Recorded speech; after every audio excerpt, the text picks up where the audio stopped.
Nickel, c'est parfait. Moi, je préfère quand même vous demander votre autorisation avant. Bah, vous avez bien raison. Comme Moi, ça, jamais sur qui on peut tomber. Comme ça, si jamais. Non, mais c'est pas ça, c'est que si j'ai raison. En fait, et que comme ça, au moins, je passerai pas pour un con. Les gens après ils vont croire que je vais inventer le fait que j'ai fait venir un physicien, tout ça. Je vous jure, mais sur les réseaux sociaux, je passe déjà pour un con. Vous voulez pas vous asseoir? Non, allez-y. Alors voilà. En fait, moi, je suis parti du principe parce qu'il y a longtemps, en gros, j'étais parti dans un délire. Je voulais absolument inventer des boîtes volantes, des trucs, des machins, un peu à l'Iron Man et tout ça. Ouais. C'est ce qui m'a vraiment mis à fond dans la science et tout ça. D'accord. En fait, quand j'avais 17 ans, Ouais. j'ai commencé à m'intéresser à tous les systèmes de propulsion, donc j'ai vite compris les problèmes qui faisaient qu'on ne pouvait pas faire des boîtes d'Iron Man, quantité de mouvement, les gaz éjectés, tout ça. Et je me suis aussi intéressé vachement donc, à la propulsion spatiale. Donc je sais que dans l'espace, on imagine un référentiel loin de toute planète, où admettons on n'a pas de champ de gravité.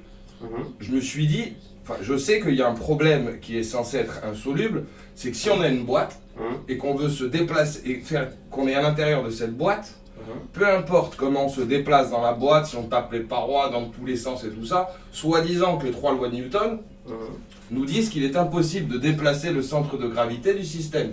Il est à l'équilibre. Il est toujours à l'équilibre. À la limite, le personnage va se déplacer un peu vers là, la boîte va se déplacer un peu vers là, mais on va se retrouver de sorte, si le centre de gravité est ici, on est d'accord qu'il restera au même endroit avec la boîte qui s'est déplacée par là et le personnage qui n'a quasiment pas bougé de sorte à ce que le centre de gravité reste le même. Bon là, c'est pas très à l'échelle, mais vous voyez ce que je veux dire.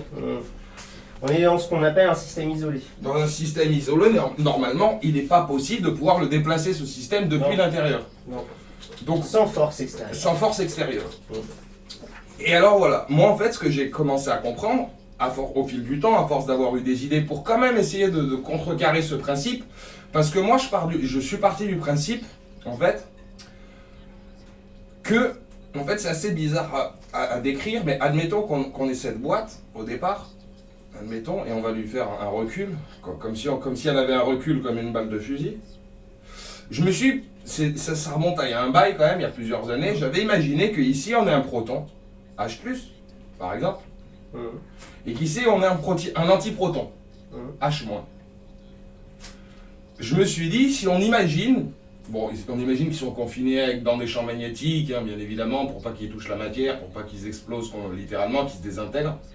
On imagine maintenant une force de répulsion, comme si on avait un revolver qui tirait une balle, qui va en fait tirer le proton dans ce sens-là, l'antiproton dans ce sens-là, et donc la boîte dans l'autre sens.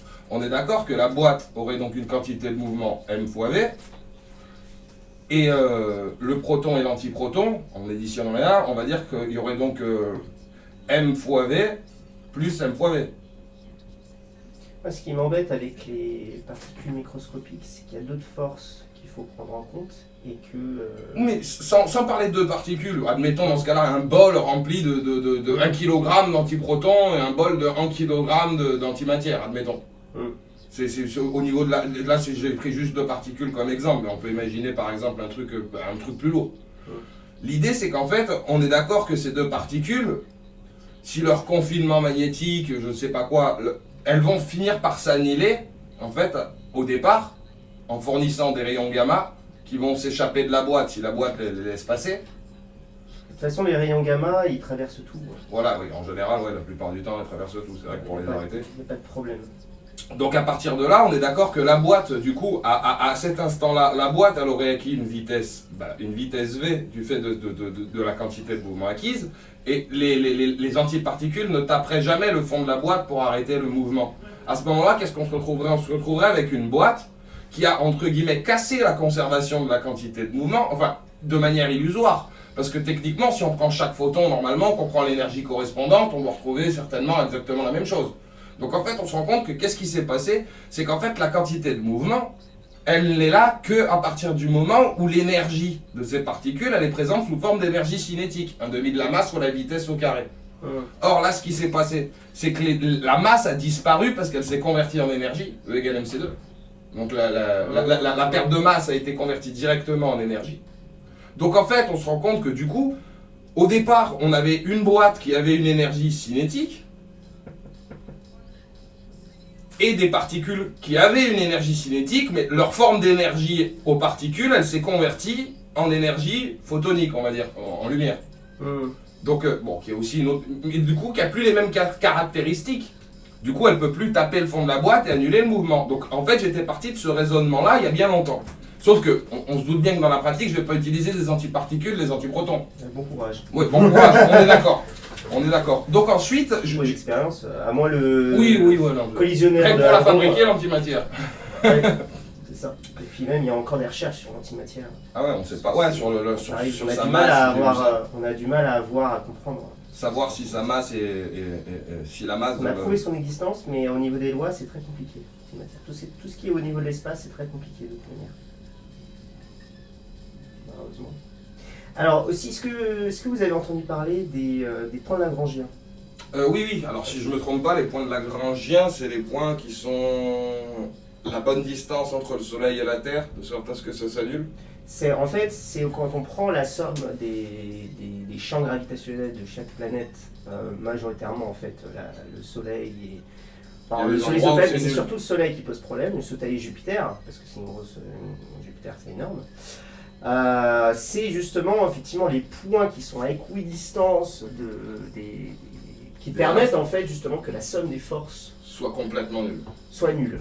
Voilà. C'est-à-dire que c'est ce qui arrive, c'est qu'on par exemple le télescope qu'on met. Oui, le dernier là. Le dernier, il est sur un point lagrangien. Sauf qu'il a été dévié un petit peu parce qu'il a reçu une collision due à une comète, je sais plus. Bref, il a un peu endommagé. Et le fait est que l'avantage, c'est qu'ils sont statiques, parce qu'ils reçoivent beaucoup plus fort. Ouais, ça donne un bon référentiel d'expérience. C'est un bon référentiel d'expérience. Et ils avancent en revanche en même temps que les... C'est pas des points immobiles. Oui, bah ils avancent en même temps que les astres. Forcément, parce qu'ils restent comme si c'était des aimants, ils restent dans le creux. C'est ça, exactement. Donc là, en fait, c'est qu'à cet endroit où vraiment on peut dire que dans ces points lagrangiens, justement, on est dans un référentiel quasi idéal. Voilà, et qu'on est sur un mouvement rectiligne uniforme. Oui, après sinon j'ai pensé à un truc, aujourd'hui, moi je me suis dit pour reproduire ça en labo pour pas se faire chier, un petit rail supraconducteur, une chambre à vide, plus de frottement d'air, plus de frottement avec le sol. Mais en fait, moi, ce qui m'embête un petit peu, c'est sur la destruction des particules, enfin la destruction de la matière, de l'antimatière. Ce qui va poser problème, c'est justement cette destruction. Parce que à part sur le nucléaire, on n'a pas vraiment d'objet où on a à la fois une destruction.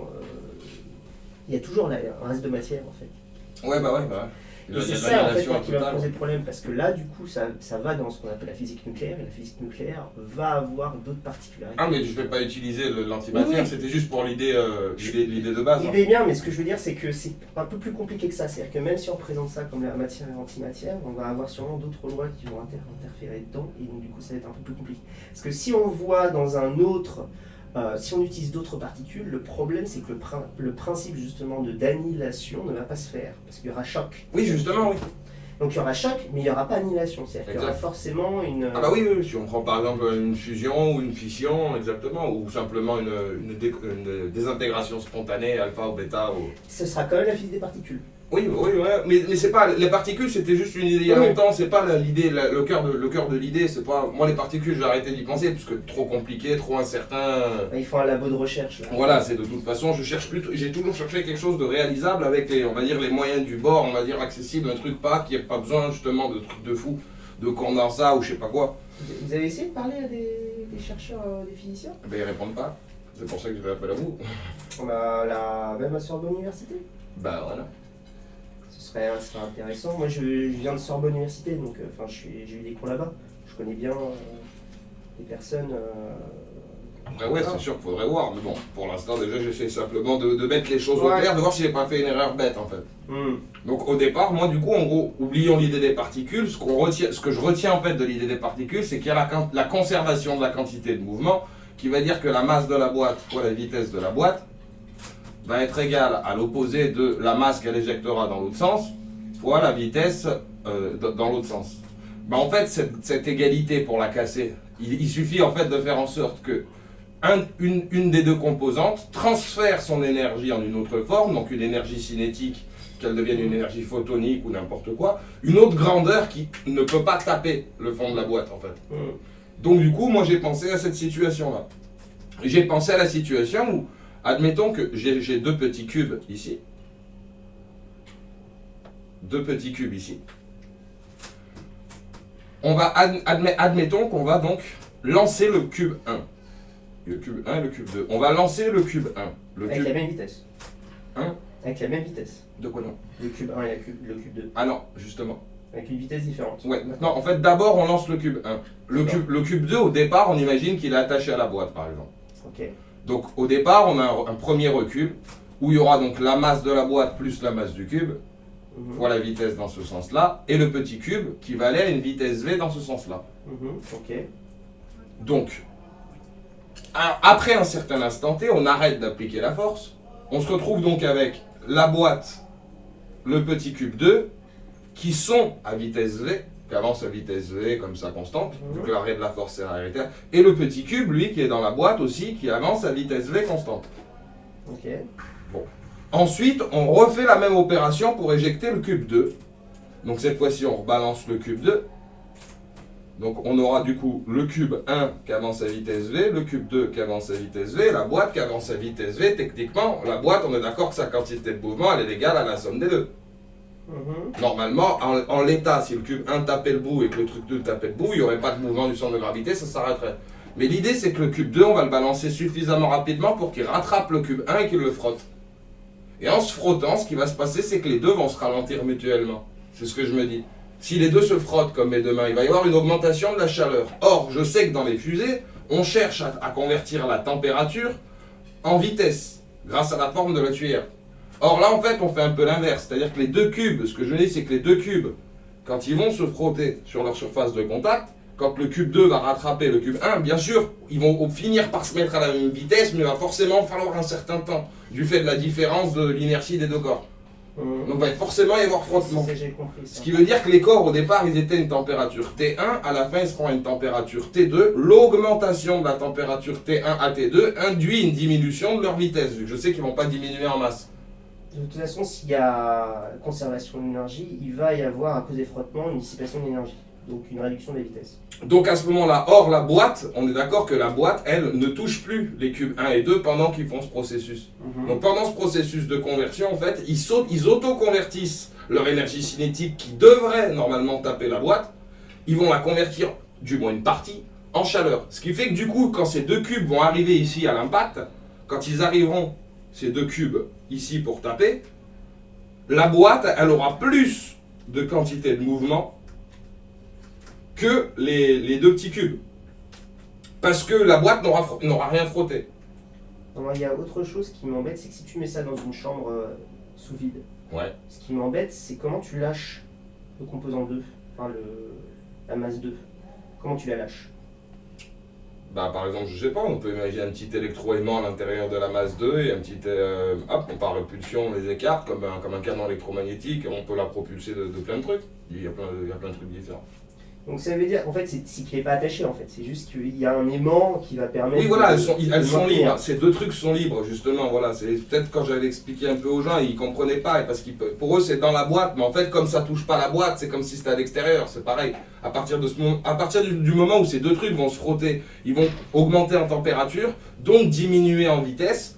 Donc du coup, ici, il y aura différence de quantité de mouvement. Et donc tout le système va être animé de cette différence de quantité de mouvement dans le sens de la boîte. Du coup, j'ai appelé ça un propulseur à transfert d'énergie cinétique, parce qu'en fait, du coup, l'idée, c'est de transférer l'énergie, casser la conservation de la quantité de mouvement, grâce ou à cause de la conservation de l'énergie. Ce qui fait qu'ils ne peuvent pas augmenter en température et ne pas ralentir. Or, s'ils ralentissent, il n'y a plus de conservation de la quantité de mouvement. Donc, on peut pousser le truc de l'intérieur. Pour que... Je me demande, parce qu'il y a un moment où ça va taper au fond de toute façon. Parce que si elle a fait qu'avancer, il y a un moment où ça va taper au fond. D'accord. Donc faut qu'il y ait une chambre à air qui soit infiniment longue en fait. Ah, ça dépend. Moi au départ, je n'ai pas pensé forcément au fait que ce soit long, du moment que l'étape se fait assez rapidement. Envoyer la masse 1, puis envoyer la masse 2. Moi, je voyais plutôt un système avec une courte échelle et plutôt vibratoire, qu'on puisse reproduire à grosse fréquence. Parce que, ah oui, vous allez me dire après, mais comment faire une deuxième poussée peut-être? En fait, moi, c'est ce qui... En fait, le 1, bon, imaginons on a deux électroaimants là qui sont comme ça, ils sont en lévitation. D'accord. Bon, il faudrait voir aussi que du coup, que avec les électroaimants, il n'y en a pas un qui induit sur l'autre un champ, donc ça aussi c'est... On peut imaginer le circuit ouvert pour pas qu'il y ait d'interaction par exemple. Voilà, il y a pas mal de choses, déjà rien qu'à travailler sur ça, il y a déjà pas mal de choses. Après là, bon celle-là, effectivement, ce que j'ai compris c'est que celle-là va partir, donc imaginons l'électroaimant il s'arrête, donc du coup l'autre ça permet à partir à une vitesse V. Voilà. Du coup si lui part à une vitesse V, bah, notamment du coup lui va partir à son vitesse V et lui va toujours rester fixé dû à l'électroaimant qui est toujours actif ici. Ensuite, l'électroaimant, on le désactive, lui part aussi. Voilà. Alors, il faut voir aussi, donc forcément, à une vitesse qui va être plus grande, parce que pour qu'il faut qu'il rattrape le temps. Effectivement. D'accord, donc ça aussi, il faut voir comment ça peut être mis en œuvre. Et ensuite, ça va taper. Alors, ça va taper, mais alors, pour que ça tape, il faut que... Parce que ce qu'on veut, c'est que ça ne tape pas les parois. Donc il faut bien regarder que le mouvement est bien plan, c'est-à-dire que là, on a une surface totalement plan. Or, c'est extrêmement difficile de faire un contact c'est même quasiment plan, impossible. parce qu'il risque d'avoir quand même une composante qui va être sur le côté, qui va faire dévier sur le côté. Puis du fait de la différence de vitesse, ça va faire un peu des turbulences. Par exemple, si on imagine des jets de liquide, par exemple. Si on imagine, par exemple, au lieu d'avoir les deux masses, deux jets de liquide. C'est-à-dire qu'ici, on a un tuyau qui envoie d'un liquide et ici un autre liquide. On peut imaginer un frottement entre la surface de contact des deux liquides. Le problème, c'est que, bien sûr, il y aura des turbulences, il y aura tout ça. Mais quoi qu'il arrive, l'essentiel, c'est juste que les deux trucs, même s'ils se mettent à tourner, même si ensuite ils vont venir taper là, l'essentiel, c'est que eux se soient frottés sans toucher les parois. Toute l'énergie qu'ils auront perdue en se frottant sans rien toucher, ce sera l'énergie qu'ils ne mettront pas, au final, même si on fait la somme de toutes les forces, si on somme tout. Quoi qu'il arrive. Alors, question, est-ce que... J'avais pensé à utiliser des grains de sable à un moment donné, utiliser des sableuses, par exemple, pour envoyer plein de petits grains de sable qui allaient se frotter, se collisionner entre eux. Est-ce que, par exemple, ce serait pas même plus simple si la masse 2 ne serait pas de ce côté-là, mais ce serait de ce côté-là? Alors non, là j'ai réfléchi parce que du coup ça devient un peu plus complexe au niveau de la fabrication, parce que là après du coup ensuite pour recommencer, les deux masses il suffit de les ramener à la même vitesse. Si on les ramène à la même vitesse, il n'y a plus de frottement, plus de différence, donc du coup ça bougera pas, le truc restera à vitesse V comme un astronaute qui se déplacerait dans sa station. Pour les ramener. Pour les ramener. Alors que là ça va être plus compliqué si on mettait effectivement la masse 2 dans ce sens-là. Admettons qu'ils se ralentissent, on aurait la boîte à vitesse V, mais c'est deux masses qui seraient arrêtées en plein milieu de la boîte. Alors, pourquoi elle serait arrêtée en plein milieu de la boîte? Admettons, supposons qu'on envoie un objet à vitesse V1 et l'autre parfaitement égal à vitesse V2. Oui, les deux vont s'arrêter parfaitement. Mais donc du coup, ils vont s'arrêter. Ça dépend à quelle vitesse ils vont. Non, s'ils vont exactement la même, s'ils ont la même quantité de mouvement, c'est ça que je voulais dire. Si les deux ont la même quantité de mouvement. Quand ils vont se taper, ils vont s'arrêter. Et alors si le contact est totalement plan, il va y avoir juste une décélération. On peut voir. Ah oui, imaginez qu'il y ait juste la décélération et qu'il continue sur leur trajectoire. Le but c'est qu'il y a choc, mais qu'il y a choc uniquement sur le côté. Mais alors le problème c'est que mais du coup il y aura la boîte, elle aura été poussée et d'un côté et de l'autre de manière identique. Alors du coup, là c'est du coup les deux forces vont s'annuler. Sauf si du coup on met aussi d'un côté un autre truc envoyé moins vite pour que la différence de quand... Ça semble plus galère, moi je trouve que c'est plus clair en tout cas parce que là on a vraiment la boîte qui part d'un côté, les deux masses qui partent de l'autre, et ensuite elles ont juste à se ralentir entre elles. Donc ça c'était on va dire la première version, au départ je pensais utiliser des liquides. Ouais, ce que vous m'avez dit. Ouais. Voilà, et faire des grandes tranches peut-être, peut-être des espèces de grandes tranches de liquide comme ceci, avec un truc qui balancerait du liquide comme ça, sous forme de tranche en fait. Et faire en sorte d'une espèce de sandwich de liquide. Mais après j'ai réfléchi, je me suis dit c'est quand même pas très pratique, d'autant plus que pour faire en sorte que les liquides se touchent parfaitement et tout ça. Du coup, c'est là que j'en suis arrivé. Alors,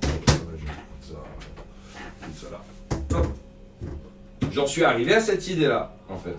J'en suis arrivé à cette idée qui pour moi devrait être plus pratique. L'idée en fait c'est donc de prendre un aimant qui va jouer le rôle de masse 1 ou 2. Et un électroaimant, enfin pas un électroaimant, une bobine simplement, une inductance, qui jouera le rôle de masse M2, dont le circuit peut être ouvert ou fermé à volonté. Puisque quand il est fermé, il y a de l'induction, mais quand il est ouvert, il n'y a plus le truc. Donc à ce moment-là, on peut imaginer la même situation. D'abord, par exemple, on balance la bobine ouverte pour pas qu'il y ait de résistance quand on la balance au début. Admettons. Donc là, ça part avec l'aimant. Nord-sud, donc on a la masse 1 qui est partie, l'aimant, le truc qui est parti. Ensuite, on a l'aimant qui va partir aussi, la bobine qui va être ici comme ça, toujours ouverte. Voilà. Bon, j'aurais dû décaler un peu plus. Comme ça. Et à ce moment-là, en fait, quand l'aimant est bien dans la bobine, à ce moment-là, on la ferme, la bobine. Et on a donc du coup la boîte qui va donc à vitesse V dans ce sens-là. Et là, qu'est-ce qui se passe du coup comme le circuit est fermé? Quand l'aimant il avance à vitesse V à une vitesse différente de celle de la bobine, il y a un courant induit qui pourrait par exemple faire briller une LED. LED qui va donc laisser s'échapper l'énergie du système, comme dans le cadre des frottements, qui aura augmenté en température, donc créer de la chaleur, rayonnement du corps noir, loi de Vane, et donc émanation de rayonnement électromagnétique dans l'espace. Quoi qu'il arrive, l'énergie n'est pas perdue. Donc là, la boîte, pareil, la boîte, admettons qu'elle soit en plastoc, elle ne subit pas l'induction. Donc il n'y a vraiment aucun problème à se poser sur la boîte au niveau de l'induction. Et là, je pense que le taux de conversion peut être beaucoup plus important et beaucoup plus stable. Parce que si, admettons, l'aimant il tourne sur lui-même, ça, je sais pas, je pense que la répulsion magnétique qu'on peut obtenir, elle peut être beaucoup plus stable que le frottement entre deux objets. Et je pense que la conversion, si on suppose par exemple une bobine supraconductrice, juste pour l'expérience, on peut imaginer que du coup, on aurait une conversion parfaite du courant électrique. Donc à ce moment-là, c'est pareil, quand la bobine et l'aimant vont taper ici. C'est impossible qu'ils tapent sans être ralenti, et en plus en ayant créé du courant électrique. Donc c'est que forcément tout le courant électrique qui sera créé dans la bobine par induction quand l'aimant rattrape la bobine, et qu'on a fermé le circuit, il ne pourra pas venir de quelque part. Alors moi au départ je me suis même posé la question, est-ce que ça ne viendrait pas de l'énergie nécessaire à ouvrir et fermer l'interrupteur? Mais après, c'est vrai que, bon, connaissant les bobines, et je sais qu'il n'y a pas besoin d'une énergie colossale pour faire des grosses bobines et pour allumer ou fermer des grosses bobines. Donc je sais qu'un petit relais, il n'y a pas besoin de... À moins qu'elle soit déjà sous tension ou quelque chose comme ça. Mais vu qu'il n'y a pas d'induction tant que le circuit n'est pas fermé, j'ai trouvé rien là-dessus en tout cas. Donc techniquement, il n'y a pas besoin de force particulière pour fermer cet interrupteur. Donc à partir de ce moment-là, je me dis que tout le courant, la loi de Veil, hein, on aura un défi. Défi, je ne sais plus comment on le fait. Bon, moi je le fais comme ça, défi sur DT. Ouais. Et on aura donc. ET égale défi sur ET. Un défi sur DT. Un défi sur ET.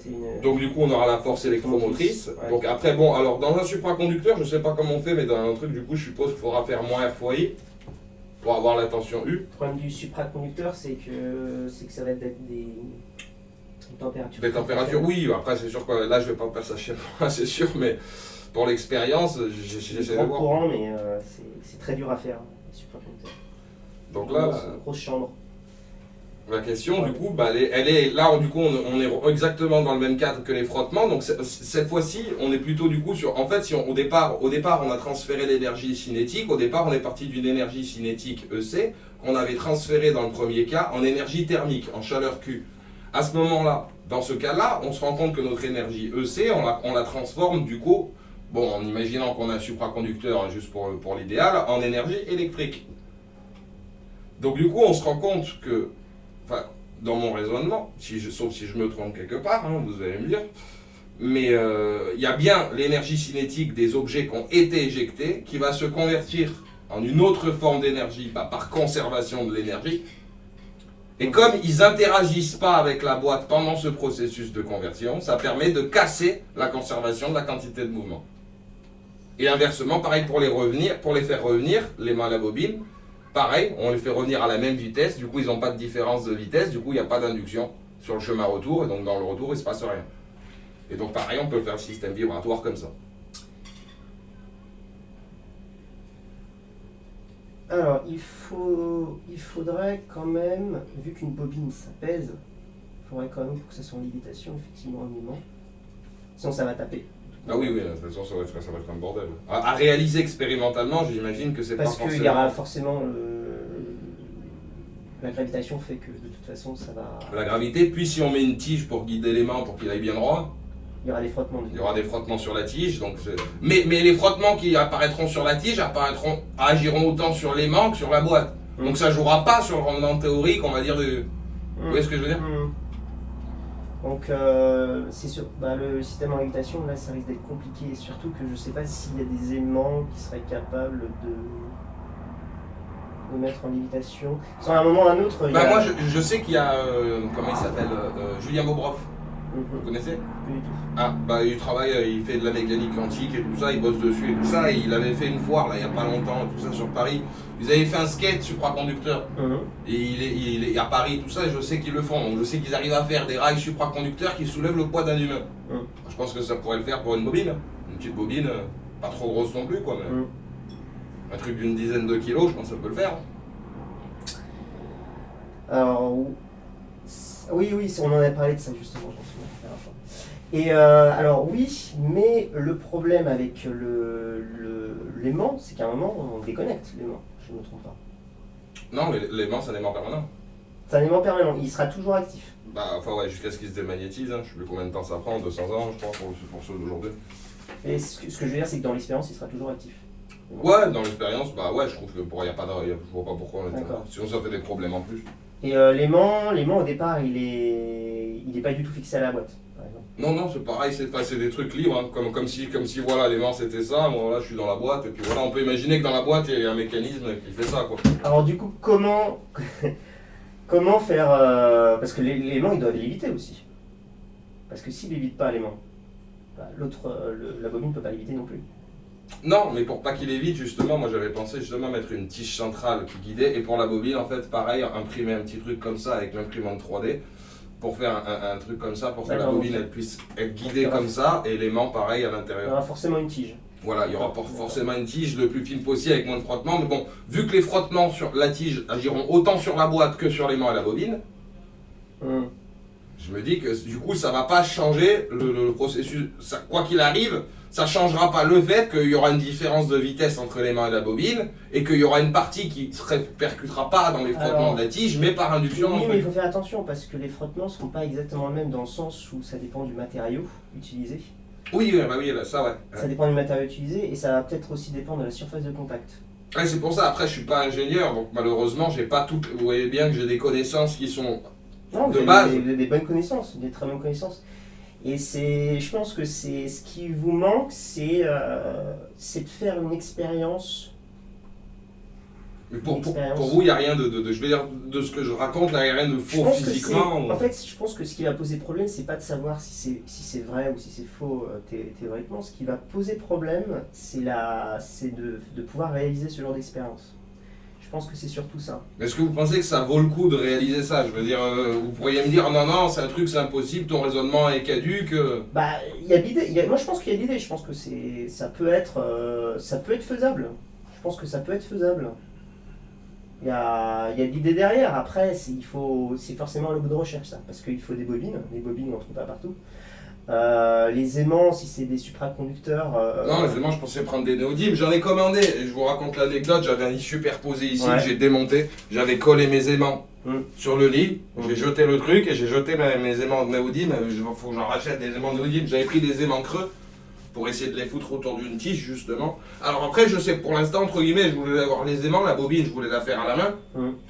Mais après, le problème, c'est que je sais pas en gros exactement avec quoi je vais les pousser, en fait. Donc quand je me dis mes crochets, je me dis quoi, je peux pas faire un système ressort, ça ira pas assez vite, parce que pour avoir induction, même si les aimants, même si je fais beaucoup de bobinage, il va falloir les envoyer à une sacrée vitesse, je me dis. Et alors, il va me falloir une boîte assez longue, mais bon, vous avez vu la gueule de l'appartement. C'est pour ça, c'est qu'il faut un labo. Automatiquement. Mais un labo, Mais vous voyez pas d'erreur de raisonnement dans une loi physique ou un truc comme ça? Pour l'instant, d'après ce que je vous ai expliqué. Non, moi je dirais que l'iconologie, c'est plus une erreur c'est plus le problème de mise en œuvre qui va vous limiter. Parce que il faudra que vous fassiez des calculs d'optimisation, en fait, dedans. Calculs d'optimisation, c'est-à-dire ce que je faisais moi en ingénieur, c'est de savoir à partir de quel type, par exemple, de boîte c'est intéressant de faire ça. Calcul de quelle longueur de tige. Je sais pas faire tout ça, mon problème. C'est que moi j'ai l'idée générale théorique. C'est un peu comme si moi je disais bon bah voilà, pour faire un satellite, il faut envoyer un objet à peu près à telle vitesse pour qu'il se mette en orbite. Mais après par contre de là à l'envoyer de là à le faire moi-même. Ouais, c'est pour ça. C'est pour ça que en fait là l'aimant, c'est ce que j'avais commencé à faire quand on faisait l'habillage de prothèse. Pareil, je faisais des aimants pour faire que l'habillage de prothèse tienne sur la prothèse et avec des frottements, ça tient. Il faut des aimants, il faut l'optimisation. Et l'optimisation, donc là, bon, les chambres à air, en fait ça, je pense qu'il faut regarder un petit peu ce qui se fait, donc il faut faire des recherches. Le truc c'est que voilà, les chambres à air qui sont pas chères, elles sont petites. Ouais.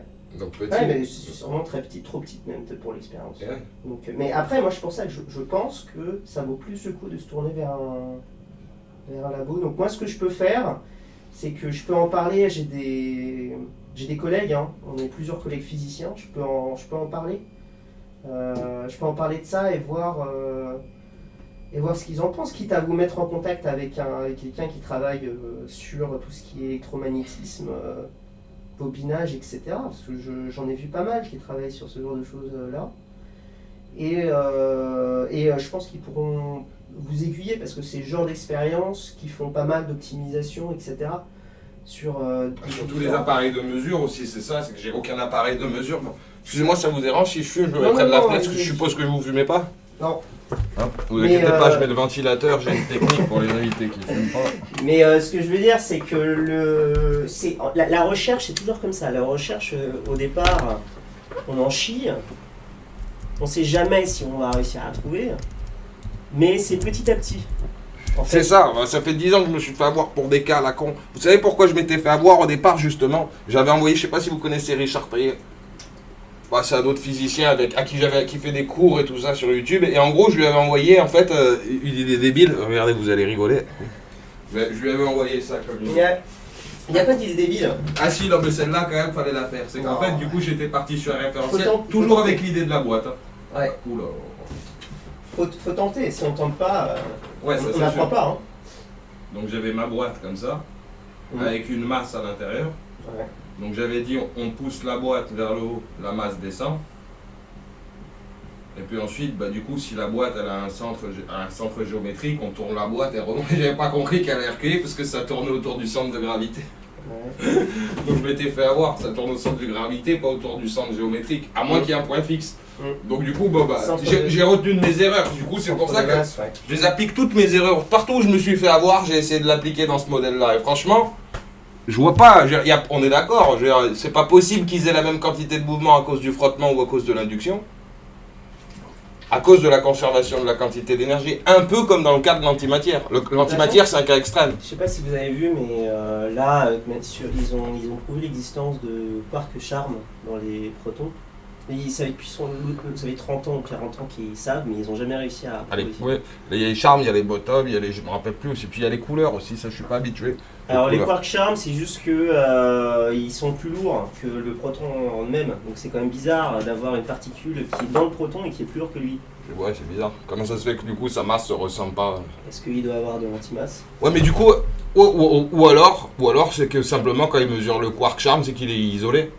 Je pense qu'il y a des antiquarks avec. Donc les antiquarks font que. Ils auraient une masse négative. De toute manière, c'est comme l'antimatière. Hein. Même chose. C'est notre physique. Mais l'antimatière, on ne sait pas s'ils ont une masse négative. L'antimatière, non, ils n'ont pas réussi à prouver. Enfin, de ce que je sais, ils ont juste prouvé l'existence de l'antimatière. Mais ces nouvelles, ça va être la physique particule va vraiment être totalement différente de la physique macroscopique. Ouais, c'est vrai que c'est ouf, la mécanique quantique, elle rend fou. Déjà, la mécanique quantique, avec les supraconducteurs, la superfluidité, c'est un truc de dingue. Et les ordinateurs quantiques. Ouais, ça, bon, avec la décohérence, à mon avis, on va galérer. Mais après, ils vont y arriver, je sais qu'ils vont y arriver, ils ont des tas d'avance. Alors après, je dis pas que ça ce serait un bon système. C'est-à-dire que c'est vrai que quand on voit le rendement, ok, on pourra avoir. C'est surtout pour le défi de se dire, vous voyez, on peut pousser une boîte depuis l'intérieur. C'est plus impossible. Déjà, d'un point de vue théorique, j'ai vu des fois des articles sur Futura Science et tout, où des gens ils trouvaient des idées théoriques, on leur disait bravo, alors que leur truc, il leur fallait des quantités d'antimatière astronomique, des trucs impossibles. Je trouve que ça, si ça marche, ça reste un truc assez faisable. Il n'y a pas besoin de trucs non plus, pas besoin de créer une nouvelle métrique, quoi. Normalement. Puis ça viole ni les lois de Newton, ni les lois de la conservation d'énergie, j'ai envie de dire, c'est juste en harmonie, là. Alors, je suis en train de réfléchir. Tac, tac. Poussé. Non, on ne pousse pas. chier.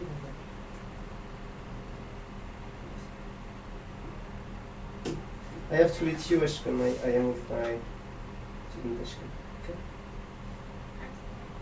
I let you. Bye. Désolé, c'était ma copine. Alors, ok, donc ok, l'aimant ici pousse la bobine en dehors de son champ. Elle vient ici. Ensuite, l'aimant, pareil, va partir. Donc la bobine, là, on est d'accord, elle est toujours ouverte, ouais, ouverte, pour éviter qu'il y ait un phénomène d'induction et un ralentissement avec l'aimant. Ouais. Sinon, je me suis dit, ça va être chiant. Merde.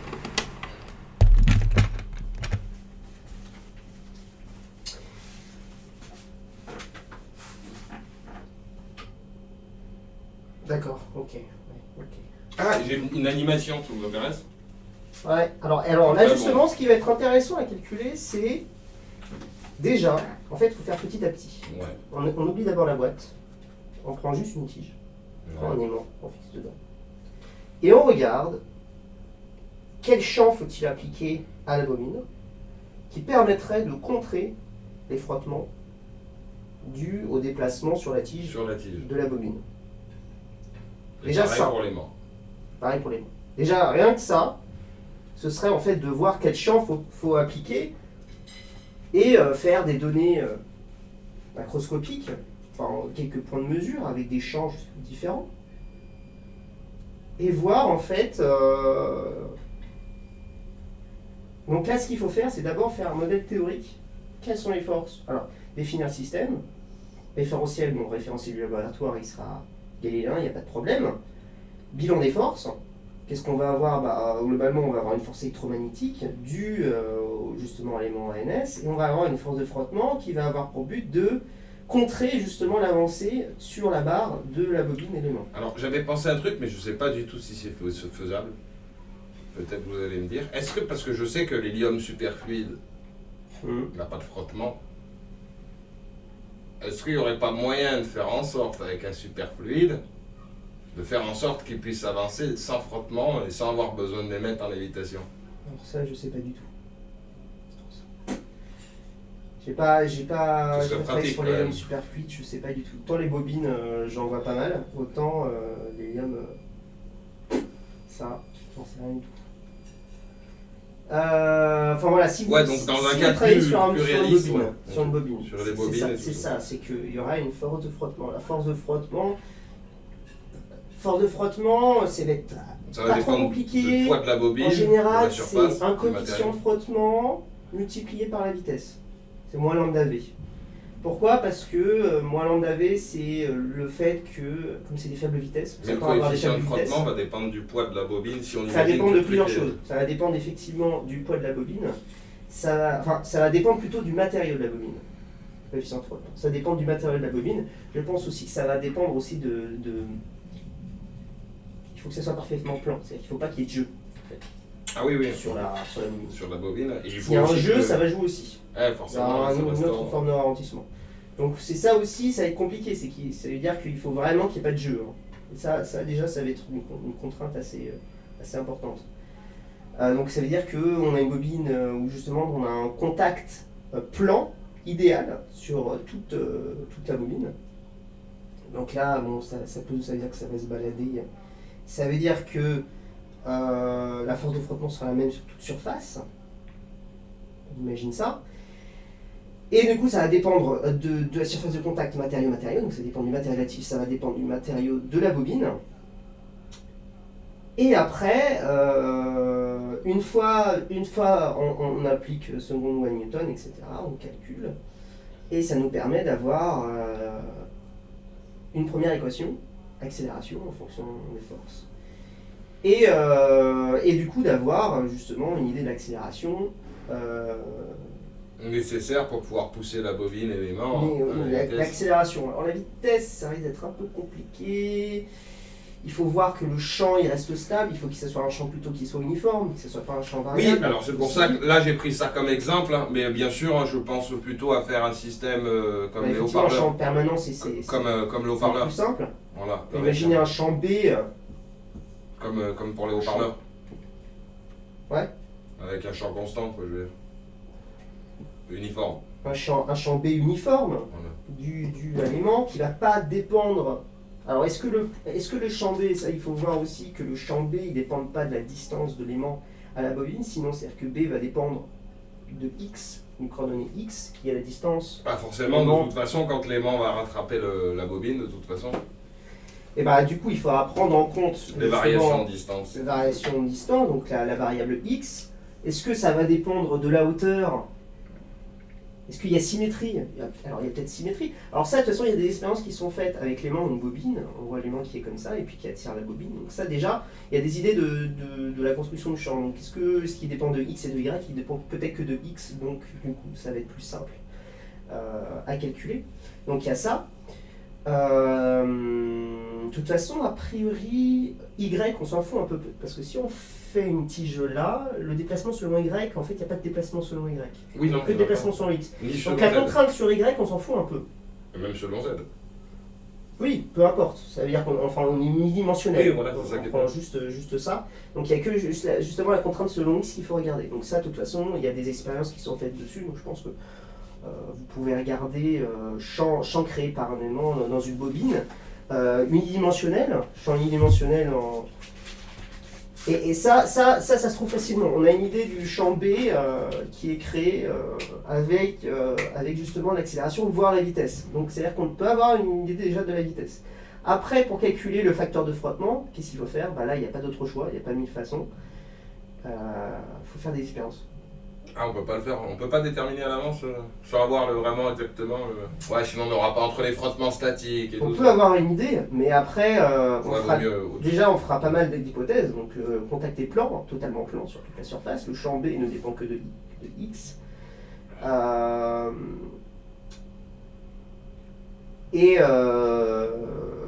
Il est permanent, etc. Et puis après, on peut avoir effectivement une idée de la vitesse et on a de toute façon une équation. L'accélération, vitesse, on peut avoir une équation. Après, le problème de lambda, du coefficient, justement, de ce coefficient-là, du frottement, comme il dépend du matériau, est-ce qu'il peut dépendre d'autre chose? Est-ce qu'il est constant? Est-ce qu'il ne dépend pas de... En général, il est constant, mais sait-on jamais? Ouais, avec pas de X, donc ça aussi, il commence à frotter, donc il augmente en température. Une barre idéale, sa température change, du coup son coefficient de frottement change. Ouais, et puis même à force, il y a l'usure aussi qu'il faut compter. L'usure fait que du coup, avec la surface comme ça frotte, et ça va créer de l'usure. Bon, l'usure, a priori, ça met un certain temps. Si c'est un très long matériau, l'usure ne compte pas vraiment. Bon, imaginons trouver un lambda constant.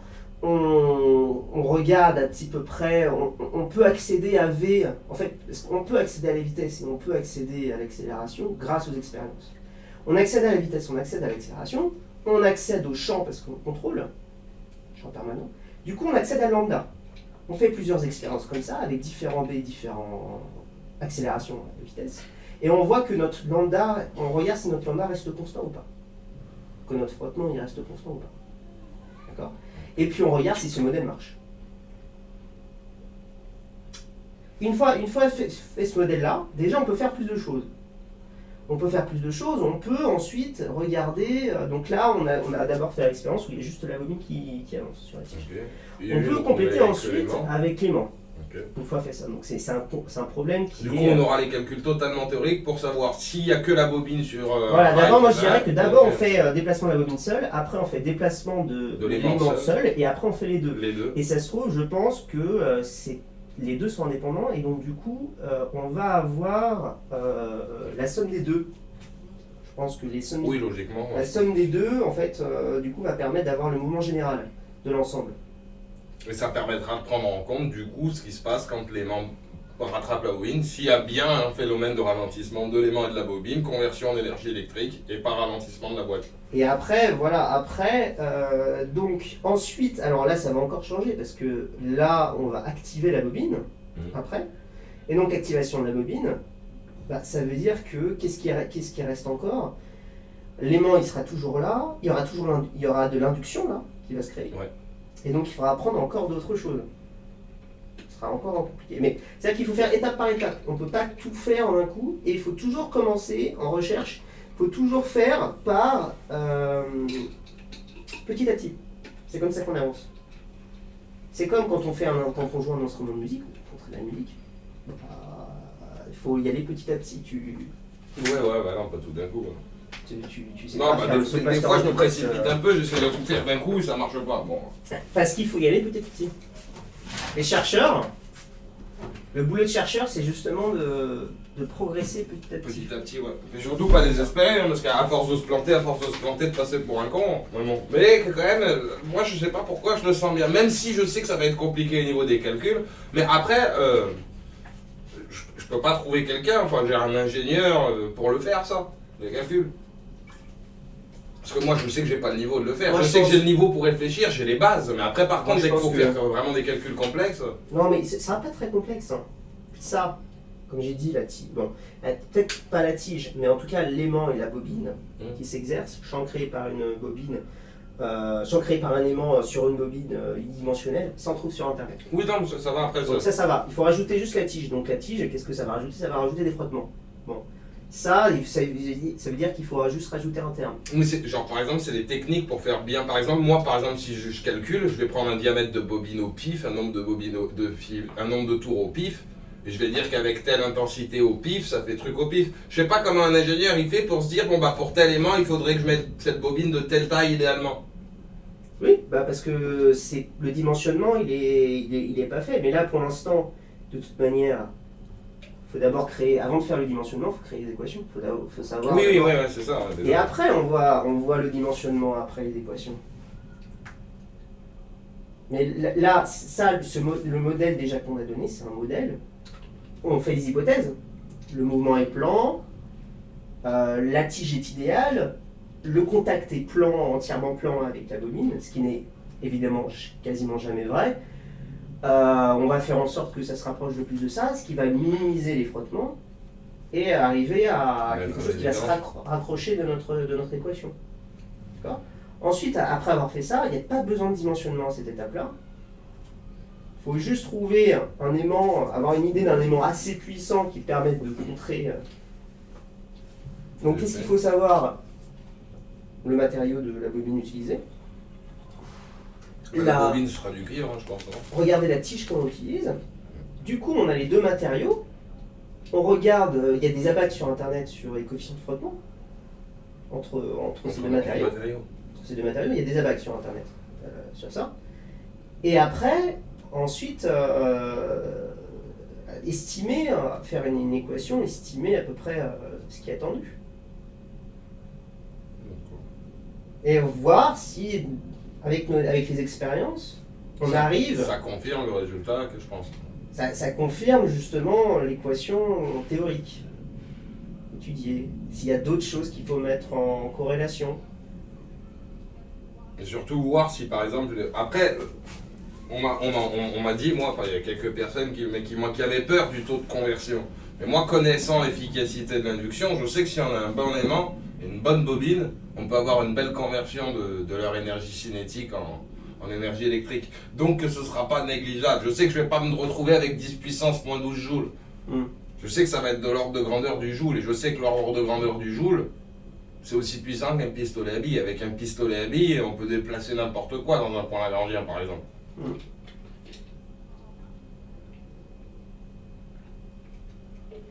De toute façon, moi je vois bien effectivement un aimant qui soit capable de déplacer une bobine. Il y en a aujourd'hui de toute façon, ou alors avec les rails gun, comme ils ont fait, là, avec les rails de la place. Ouais, voilà, avec les rails de la place. Déjà, il y a du frottement sur les rails de la place. Donc mettre une tige, ça va aussi apporter du frottement. Voilà, tout ce qui va jouer, c'est comme j'ai dit, c'est le fait que la tige doit être parfaitement parfaitement droite, l'aimant pareil, et que le contact entre les deux soit le plus. Plus ce sera d'autant plus dur à la faire droite que la boîte sera longue. Je pense que ça va être. Voilà, je pense qu'effectivement, ce qui va poser problème, ce sera justement trouver des matériaux qui soient en adéquation. Et ça marche. Mais après, moi, comme j'ai dit, ça. Je ne vous conseille pas de le commander sur internet, je vous conseille de vous rapprocher d'un labo par rapport à ça. Après voilà, le truc, c'est vous prenez comme j'ai pas de diplôme, que j'ai pas machin, les gens à chaque fois que je leur dis un truc, ils pensent que je suis un peu farfelu. En plus, quand je leur dis que je veux pousser une boîte depuis l'intérieur. Oui, mais ce qui vous manque, c'est que ça paraît beau comme ça, mais il faut en fait. En fait, moi, déjà la première question que je vous ai posée, c'est oui, mais comment on peut le mettre en limitation, etc. On m'a dit, bah non, on n'a pas besoin, on met une tige, etc. Ce qui manque, je dirais, c'est aller étape par étape. Vous voyez, toutes les étapes qu'on fait. D'accord ? D'abord, commencer par quelque chose qui est accessible, et ensuite, si ça marche, vous commencez à dérouler. Mais d'abord, faites les choses petit à petit. Moi, c'est ce que je faisais tout le temps. Au départ, je disais, ouais, je vais créer un truc de malade et tout. Et après, mon prof, il dit, ça sert à rien de faire compliqué si t'es pas capable de faire simple. D'abord, tu fais les choses petit à petit, tu valides tes étapes, une fois que tu as validé tes étapes. Histoire d'avoir des équations qui fonctionnent avec les matériaux que j'ai utilisés. Voilà, et après, je pense que les gens vous prendront plus pour crédit ce que vous dites. Vous voyez ? Vous aurez plus de matière à débattre. Oui, ouais, c'est vrai que là, par un tableau, des dessins et une idée générale, j'ai pas vraiment d'équation. Bah, après, si, c'est des équations basiques, quoi, mais bon, voilà, la loi de Lenz. Le fait de décortiquer comme ça, s'il y a un moment où ça marche pas, et bah, vous saurez dans quelle étape ça marche pas. À quelle étape et qu'est-ce qui pourrait ne pas marcher. Dans ce cas, là, vous aurez vraiment un débat sur les problèmes que pourrait occasionner telle chose. Ouais. Ah, bah, c'est pas mal déjà. Ça veut dire que déjà, vous voyez pas de grosses erreurs, quoi. Bah, moi, je dirais qu'avant de pouvoir arriver à l'étape finale, il y a quand même pas mal de choses à faire avant. Il y a pas mal d'étapes. Mais là, sur un cas théorique totalement idéal comme ça, vous voyez pas de truc qui pourrait faire en sorte que ça marche pas. Sur un cas théorique, on peut quasiment tout faire. Oui, mais bah non, par exemple pour se téléporter, bon. Ouais, mais se téléporter, c'est encore un peu plus compliqué. Ah oui, là. Parce que là, ça veut dire qu'on serait capable d'aller plus vite que vitesse de lumière, ce qui serait déjà avec une wrap drive, métrique d'Alcubierre, là. Et puis là, pour le coup, la vitesse de lumière, c'est... là, il y a conservation de quantité de mouvement. Ouais. C'est que si on va à une certaine vitesse, notre corps subit lui une force qui va être infinie. Qui va justement faire en sorte de... On fusionnerait avant. De réduire notre vitesse dû au frottement de l'air. Et là, pour le coup, c'est comme si on se prenait un mur. C'est la même chose que les accidents de voiture, c'est pareil. Ou une forme de mur du son, mais sauf que là, ce serait une forme de mur du mouvement. Mais là, par exemple, est-ce que si on serait dans le vide, et que du coup on n'aurait aucun frottement de l'air, et aucun champ gravitationnel, est-ce qu'on ne pourrait pas aller à la vitesse de lumière ? Ou voire plus ? À savoir. Puisqu'on est soumis à aucune force. Bah ouais, mais pour accélérer. Quelque part. Vu que l'espace il grandit, l'espace entre les galaxies grandit, au bord de l'univers, il doit bien dépasser la vitesse de la lumière, l'expansion de l'univers. L'expansion de l'univers, c'est toute la théorie sur ça. Est-ce que l'expansion de l'univers sera finie ou infinie ? Moi j'ai une théorie sur ça pour rigoler. Oh. Infini ou fini ? Infini. Infini ? Ouais. Je pars d'un axiome mathématique. Je pars du fait que 0 et 1 c'est indissociable. Là je peux comme ça pour rigoler, on a 2 minutes, non ? Vas-y. Vous allez rigoler.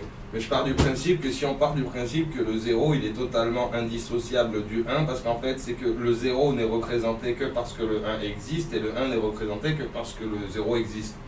À ce moment-là, on part du principe que ce qu'on appelle l'espace, c'est une zone dans laquelle on peut se déplacer.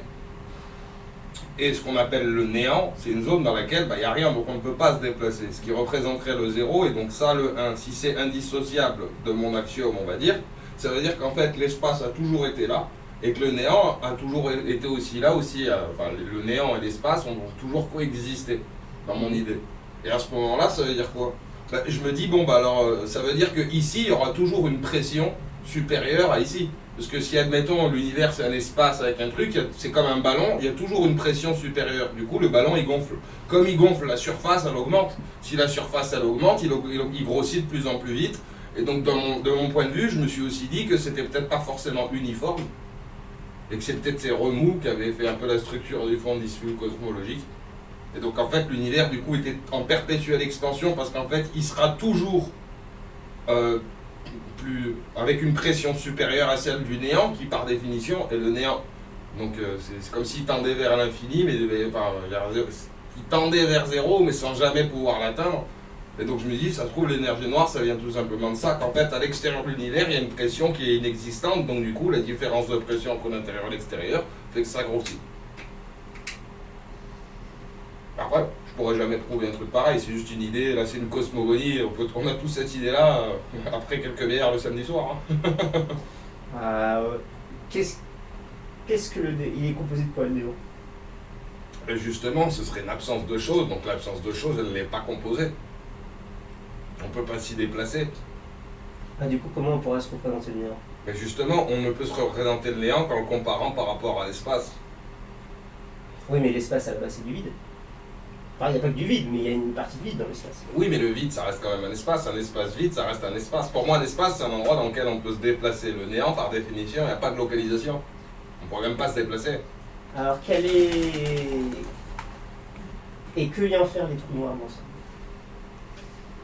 Ben justement, les trous noirs, ça reste quand même un mystère. Hein. Ça, c'est vrai qu'on ne sait pas, hein, au-delà du rayon de Schwarzschild, on ne sait pas, hein, vraiment. On suppute encore pour l'instant, mais bon, personne n'a allé vérifier, hein, à l'intérieur du rayon. À l'extérieur du rayon, ok, il y a des disques d'accrétion et machin et tout ça, mais à l'intérieur... Parce que la lumière ne sort pas. Oui, elle ne sort pas, mais après, ce qui se passe à l'intérieur, peut-être les lois, elles changent, on ne sait pas. Entre Aurélien Barraud qui dit que l'espace et le temps s'inversent pour inverser les coordonnées, là, parce que sinon ça devient incohérent dans l'équation. Entre Jean-Pierre Petit, qui est parti en vrille, à penser qu'il y a un univers parallèle, lui c'est Stranger Things, sa théorie. J'aime bien, mais... Interstellar. Stranger Things. Allez, c'était pas mal. Vous avez vu un peu Stranger Things? Ouais, j'ai regardé la 4ème saison, je me suis régalé. Vous avez aimé là, le passage avec la corde? Moi, je l'ai tous aimé, moi. De toute façon, il y a toutes les saisons. Avec la corde, il la balance. Ouais, et puis, ouais, c'est un l'inversion de la gravité. De la physique. Ouais, je me rappelle, j'ai eu un brevet rejeté là-dessus. J'étais dégoûté. Ah ouais? Ouais, mais j'avais écrit n'importe quoi à l'époque, c'est une idée, je reste là, mais je pense que c'est possible d'inverser la gravité sur n'importe quel objet. Comment? Bah, en fait, c'est assez facile, c'est con, mais genre ici on est sur Terre, ici il y a le Soleil, ici il y a la Lune et ici il y a Mercure. Mercure, si on imagine un axe comme ça, on imagine que ça c'est notre axe, X, Y. On est d'accord que Mercure, elle va vers le Soleil, alors que la Lune, elle va vers la Terre. Parce qu'elle subit plus l'attraction de la Terre que l'attraction du Soleil. Donc, du point de vue de la Terre, Mercure, on peut dire qu'elle a un moins G. Enfin, pas notre G à nous, c'est le moins G du Soleil, du coup. En gros, ce que je disais, c'est que du coup, si là, je prends ce truc de café et que je l'envoie à une vitesse suffisante, cet objet va donc du coup ne plus se mettre en orbite autour de la Terre s'il dépasse la vitesse de libération de 11 km/s, il va se mettre en orbite autour du Soleil. Donc on peut imaginer un solstice d'été. Un solstice d'été, par exemple, je suis ici, je balance mon truc de café, sur un axe XY, on verra que ce truc de café va se mettre à monter parce qu'en fait, il sera plus en orbite autour de la Terre à cause des 11 km/s, mais en orbite autour du Soleil parce qu'il faut 150 km/s. De toute façon, là, ce qui va jouer, c'est Coriolis qui va jouer. Je sais plus si la fin d'entraînement au Coriolis. Ouais, en plus, il y aura ça qui va jouer. Bon, Omega Carré HM qui va jouer. Il va jouer du sens de... Le moins Omega Carré HM, c'est justement le sens d'orientation. C'est marrant de se dire que cet objet-là, si on le balance suffisamment vite vers là, bah, il va plus tomber, il peut littéralement monter vers le Soleil. Ah, vous avez vu le 0G? Vous avez vu? C'est connu ça. Oui, mais c'est pas pareil. 0G, oui, parce qu'en fait, pendant un court moment de temps, il suffit en fait de faire 2G, et puis on passe à un instant très court, passer de 2G à 0G et à G. Là, ce serait un truc de fou. Et du coup, on est en parfaite lévitation. Je m'imagine même ce que ça donnerait dans un donut sans rotation. On imagine un donut dans le plan qui serait comme ça. Du coup, dans le donut, il y aurait le liquide qui tournerait. Un liquide, par exemple, un superfluide qui tournerait. Le superfluide, du fait de sa vitesse, du point A au point B, il ne va plus donc subir la truc gravitationnelle vers le bas, mais au contraire, il va vouloir monter.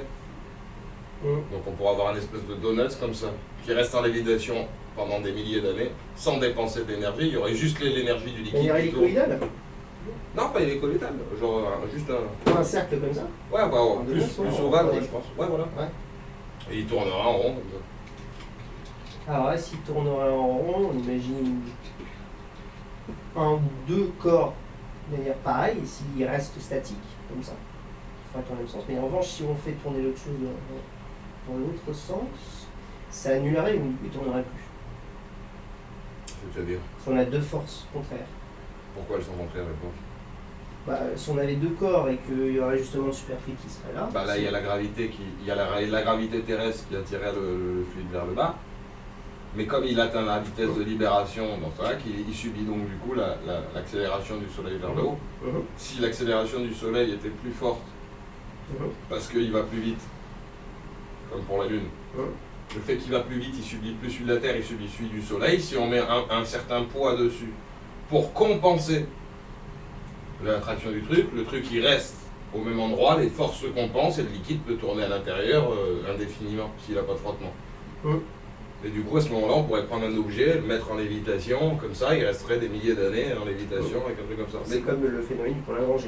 Mais le brevet m'a été refusé, ils m'ont dit que c'était physiquement pas possible. Qu'est-ce qu'ils ont dit là-dessus? En fait, moi, c'est un peu moi qui étais con à l'époque. Dans le brevet, j'ai dit que pour s'appuyer sur le liquide, il fallait mettre une aile sur la trajectoire du liquide. Alors forcément, l'aile va dévier le liquide et on ne pourra pas voir ce phénomène de compensation des forces et tout ça. Donc déjà, il m'avait refusé à cause de l'aile. Et puis le brevet, je l'avais écrit de manière toute pourrie. Ouais, allez, regardez si vous voulez. Regardez Alexandre Molina, compensateur inertiel de force attractive, j'avais appelé ça. Et bon, j'avais pas encore compris le coup que ça pouvait monter. Au départ, j'avais parlé simplement de la force centrifuge vis-à-vis du centre de la Terre. J'étais parti simplement sur le fait qu'on envoie un liquide et que ça va se mettre en rotation autour de la Terre et tout ça. Et donc du coup, j'avais pas capté que le liquide pouvait carrément en fait monter. Bon, enfin bon, après ça c'est des trucs que je me dis, de toute façon c'est beaucoup compliqué. Comment on va envoyer quelque chose à 11 km/s depuis le sol? Ou alors faudrait aller très très haut dans l'espace pour vraiment... Bon, par contre, c'est vrai que c'est intéressant parce que ça devient intéressant parce qu'on se dit, il n'y aurait pas besoin de dépenser de l'énergie.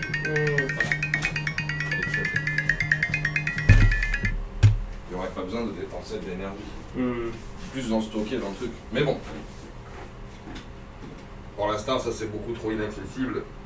Et puis voilà, j'essaie quand même toujours à chaque fois de déplacer un objet, à chaque fois sans injecter de matière. Hein. C'est toujours ça, à chaque fois, je reviens toujours au même truc. Mais bon, pour l'instant, là-dessus, je suis plus. Même si ça va demander plus de consommation d'énergie, on est dans des trucs qui sont plutôt réalisables. Il n'y a pas de besoin de 11 km/s, il n'y a pas besoin d'un champ gravitationnel intense. Avec la boîte. Il n'y a pas l'espace dedans. Quoi. Ouais, voilà, quoi, c'est ça. C'est beaucoup plus facile à. Je pense que ça va être beaucoup plus facile à prouver que ça marche. Et puis si ça marche, comme je dis, ça veut dire que bon, du coup, c'est finalement possible de pousser une boîte depuis l'intérieur. Dans un référentiel isolé, grâce à la conservation de l'énergie. Du coup, on ne pourra plus dire que c'est impossible. Je dirais non. Enfin, si j'ai tort, bon c'est pas grave. Je ne serai pas le premier à me casser les dents dessus. Et le dernier. De toute façon, plus on se casse les dents, plus on apprend. Ah, ça. Bon, on va bien voir. Étape par étape. Donc vous me conseillez d'aller de commencer directement plutôt étape et d'essayer de me rapprocher. Mais le problème, c'est que me rapprocher des labos. Moi je connais bien, c'est ça le problème. À part si vous connaissez, vous pouvez me mettre en relation avec des gens qui pourraient potentiellement... Je peux leur demander, ouais. Parce que moi je connais des gains, c'est ça le problème. Puis j'ai pas de diplôme, j'ai pas de machin, bon j'ai eu un peu ma dégaine aussi. Non, on s'en fout. Bon, vous savez, les physiciens, ils sont... Ouais, c'est ce que je me dis, dans le milieu de la science, ça va en général. Autant les chimistes, ils sont assez taquins, autant les physiciens, c'est un peu des... C'est vrai que j'aime bien chez eux aussi, c'est que c'est un peu des je m'en foutisses, quoi. Ils sont assez peace and love, quoi. Ouais, tranquille. Et puis si ça peut marcher, voilà, je serais content de savoir qu'on peut pousser un truc de... Parce qu'il y avait le M-Drive, je sais pas si c'est su, le M-Drive là, c'était un gars avec un cône, il voulait envoyer des micro-ondes à l'intérieur d'un cône. Et soi-disant la NASA avait mesuré une poussée et tout ça, mais super faible. Et ils étaient tous contents. Apparemment, ils avaient dit ouais, on pourrait aller sur Mars en 3 semaines ou je sais pas quoi, j'exagère ou je sais plus quoi. Donc, s'ils étaient tout contents avec leur truc, je sais qu'on peut avoir beaucoup plus de puissance avec ça d'un point de vue d'une idée générale. Par exemple, pour le coup, des liquides. Si on prend de l'eau, du fait de la capacité thermique massique de l'eau, si elle augmentait d'1 degré par frottement, ça fait à peu près 4 joules et quelques. 4 joules et quelques, c'est beaucoup hein, dans l'espace, je me dis. En termes d'énergie cinétique fournie à un objet. Sur une impulsion. De toute façon, le problème avec l'eau, c'est qu'elle c'est dû à sa capacité thermique qu'on a du mal à la faire bouillir. Non, mais bon. Après, bon, je pense que les liquides, c'est pas ce qu'il y a de top. Je pense que l'induction, ça va être le meilleur moyen de convertir justement l'énergie cinétique des objets éjectés en une autre forme d'énergie. Le frottement, c'est encore de la chaleur, ça. Bien sûr, il faudra prendre en compte aussi les pertes par effet de Joule sur la bobine, donc l'augmentation de la température de la bobine. Les pertes par courant de Foucault, Et après, bon, si la bobine elle est pas trop mal, ça ne devrait pas poser trop de problème.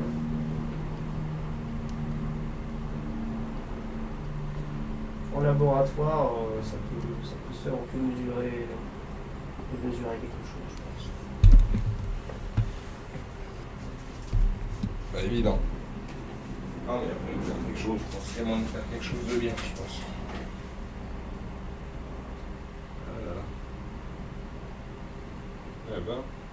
Vous voyez vraiment rien de...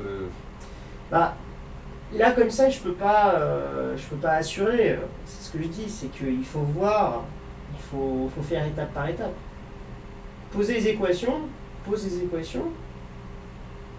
Ensuite, une fois posées les équations, on a une idée à peu près de la vitesse qu'on a,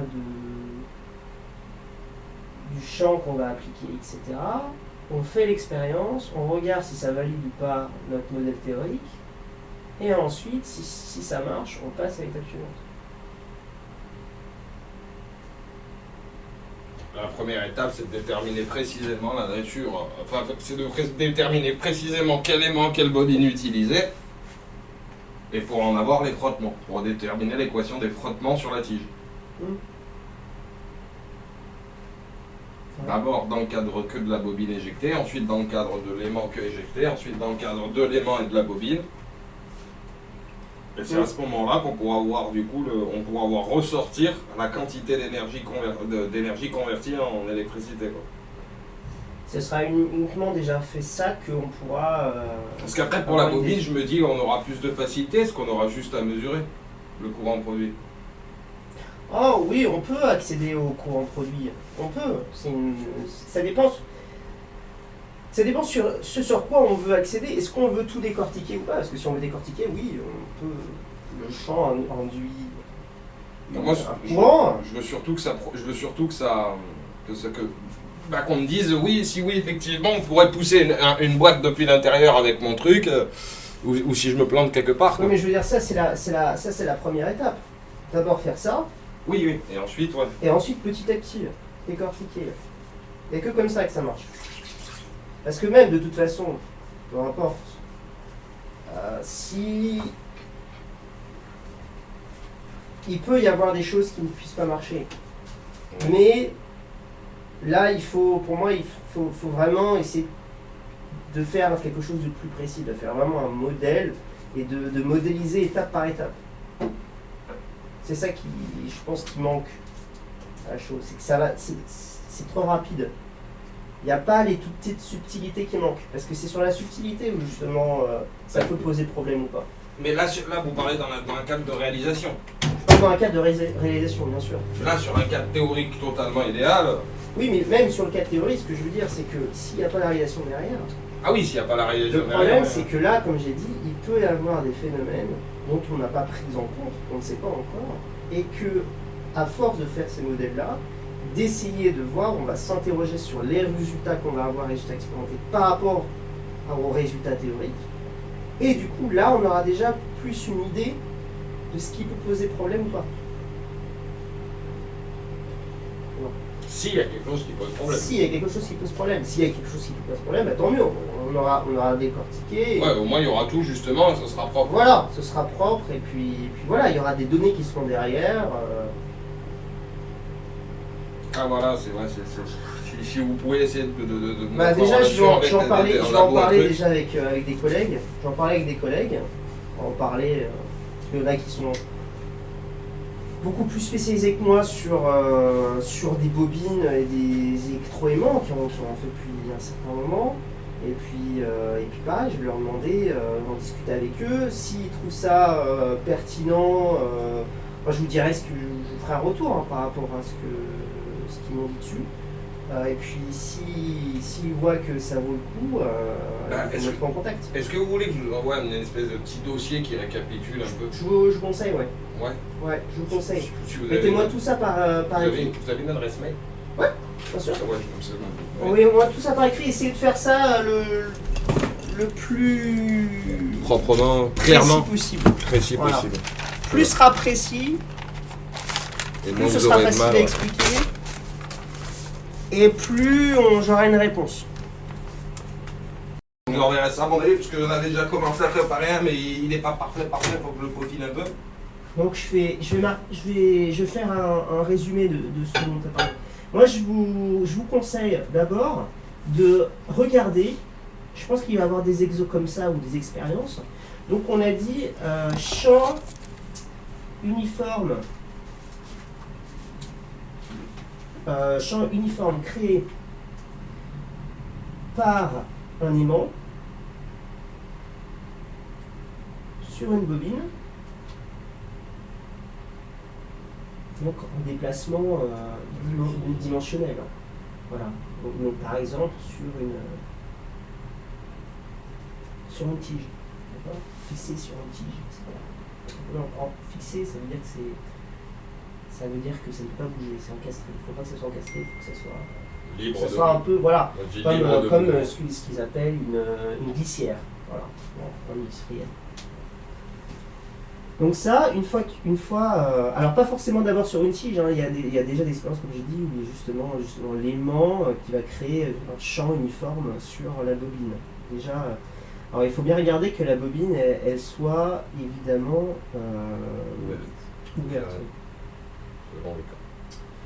Parce que là, dans le cas qui nous intéresse, c'est la bobine qui soit ouverte. Ensuite, donc pareil, définir le système. Donc le système, ça va être, je pense, oui, ça va être la bobine en premier lieu, la bobine. On va regarder toutes les forces extérieures qui s'appliquent à la bobine pour ensuite appliquer à son niveau de Newton.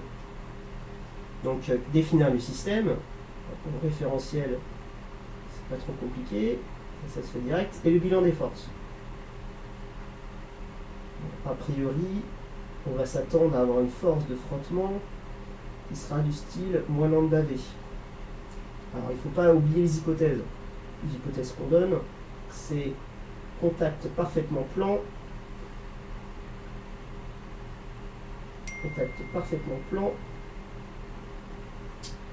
bobine tige et bobine aimant, bien sûr. Bon, après l'aimant n'est pas dans notre système, mais c'est surtout bobine tige. Voilà. Il y a ça. Et aussi, on a dit contact parfaitement plan. Qu'est-ce qu'il peut y avoir d'autre? Et aussi, on se place dans le cas d'une bobine idéale. Donc d'abord, on va négliger les pertes, pas de pertes. Ni par courant de Foucault, ni par voilà. effet de Joule. C'est ça. Voilà, donc normalement on devrait trouver quelque chose qui serait de la forme, l'accélération serait égale à un champ QB vectoriel V, ça c'est force de Lorentz, d'accord, plus une composante due à notre force de frottement. On va obtenir quelque chose qui soit comme ça. Et puis après, il suffit juste alors notre champ B, ça va être un champ qui va être engendré comme ça.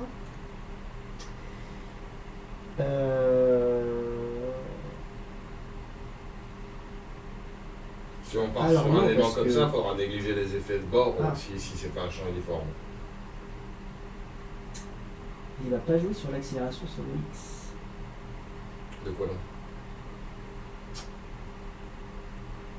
Le champ? Parce que Q de B vectoriel. Non, c'est V vectoriel B. V vectoriel B. Parce que la vitesse va être collinéaire à l'accélération. C'est-à-dire que la vitesse et l'accélération sont dans le même Ouais, les vecteurs sont collinaires. Les vecteurs sont collinaires, et donc le produit vectoriel va être nul. Parce que V vectoriel B, si V est dans le même sens que A, bah, V vectoriel B ne sera pas dans la même direction que A, que l'accélération. Mais où vous voulez qu'il y ait un vectoriel B? Dû à la force de Lorentz. Mais par l'induction? Oui. Mais ça, c'est seulement quand l'aimant quand l'aimant passe dans la bobine. Ah, non, c'est ça. V vectoriel B. Oui, mais c'est justement le champ créé par l'aimant qui va faire bouger la bobine. Ouais. D'accord, sur cet axe-là. Et nous, on veut accéder à l'accélération et à la vitesse. Donc ça, il faut voir, mais ça me paraît, il y a un truc qui me paraît bizarre. Il faut que je revoie plus précisément pourquoi ça. Dans le cadre où c'est l'aimant qui s'approche de la bobine, de toute façon, c'est la loi de Lenz. C'est que dans le cadre QV vectoriel B, c'est dans le cadre où c'est la bobine qui s'approche de l'aimant. Parce que dans l'autre cas, les électrons n'ont pas de vitesse. Vous avez vu ça dans les cours sur Maxwell. Ouais, du coup, ce serait quelle loi? En l'occurrence, moi je suis parti du coup. C'est plus simple pour Parce moi que même la d'interpréter force avec des électromotrice. fissions d'été. Ouais, mais La force électromotrice, électromotrice. c'est QV vectoriel B, la force électromotrice. Enfin, c'est V vectoriel B aussi, la force électromotrice. Je sais pas, c'est pas. Enfin, moi, d'une certaine manière, je sais que je passe l'aimant dans la bobine, après le courant circule, donc c'est logique. Il me semble. Comme le haut-parleur, hein, si je prends mon haut-parleur de écouteur. Et de toute façon, c'est.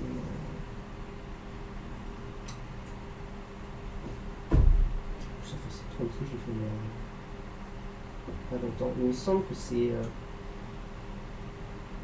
Force électromotrice, c'est aimant.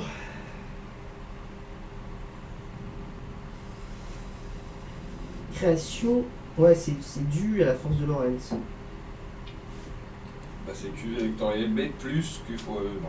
C'est V vectoriel B dl. Ouais, il faut l'intégrer surtout le contour de la bobine. Surtout le contour de la bobine. Du site de la boucle de courant. Ouais. Mais de toute façon, alors je sais qu'il va avoir une force qui va faire en sorte que justement ça aille dans le sens de A. Donc ça, il faut voir. Faut voir par rapport au champ uniforme créé par élément sur une bobine. Sur l'exemple donné, il va y avoir sûrement une force magnétique qui doit agir. Une fois faire ça, donc c'est ensuite faire un modèle. Donc lambda, il peut être trouvé dans les ABAC sur internet. Alors c'est quoi les ABAC? Parce que vous avez dit oui tout à l'heure, mais. Tapez coefficient de frottement, je sais pas, cuivre. Normalement. Et ils vont trouver quelque chose. Regardez. En fait, les ABAC, c'est tout simplement un dictionnaire, enfin pas un dictionnaire, mais un tableau en fait de toutes les valeurs données. Par exemple, je me rappelle quand je cherchais les potentiels d'oxydoréduction de certaines réactions réactions pour certains couples. C'est les ABAC. Ouais, c'est ça. Trouver dans les ABAC. Et puis avoir une idée. Avoir une idée de l'ordre de grandeur de V. Ouais, c'est ça, ouais, aussi. Voilà. Donc, quelle vitesse pour avoir une bonne induction? Suivant le champ B appliqué. Moi, je me fie à peu près au haut-parleur. Je sais qu'avec le haut-parleur, je vois à peu près combien de watts je peux à peu près récupérer quand je les fais bouger assez vite. Déjà, ce qui sera intéressant, c'est de voir sur Internet les aimants, à peu près l'ordre de grandeur des aimants que vous pouvez avoir. Alors, si je ne me trompe pas, les aimants ne sont pas énormes, donc c'est peut-être du 0,1 Tesla. Comme ça. Je sais pas. Puissance moins 3. Eux, ils disent de l'ordre du Tesla, leurs aimants néodymes à la surface de l'aimant. Bon, après, tout de suite, ça va décroître. Ça va décroître effectivement, mais. Là, j'avais commandé des aimants de néodyme, je suis deg. En plus, je les avais gardés exprès pour vous les montrer. Bon, j'avais pris des disques à peu près de 2,5, à peu près, c'était comme ça, et à peu près long comme ça.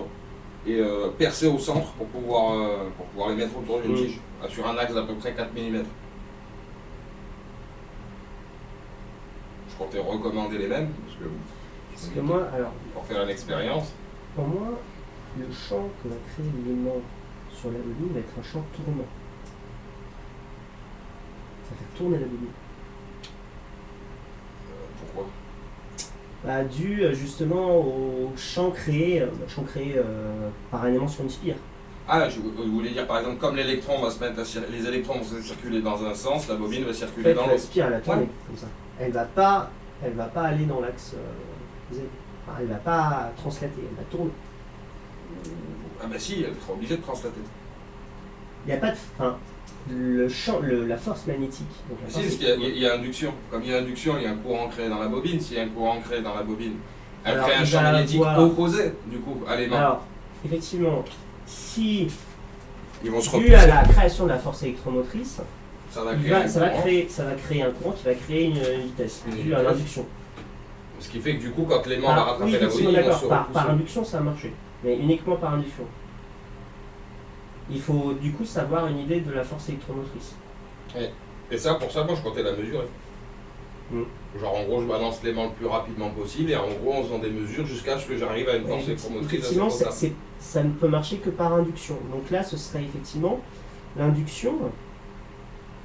Donc, effectivement, on peut faire un modèle mécanique, ça c'est le modèle mécanique, c'est ça qu'on a fait. On a un modèle effectivement électrique, qui est du coup que E est égal à U moins RI. RI, ça correspondra en fait au frottement, comme ça. Frottement. U, ça correspondrait à notre vitesse, en fait. La tension créée, du coup, ça va correspondre à la vitesse, et E, ça va correspondre à l'induction. Donc on voit bien que l'induction va produire une vitesse, et cette vitesse va être ralentie par les frottements.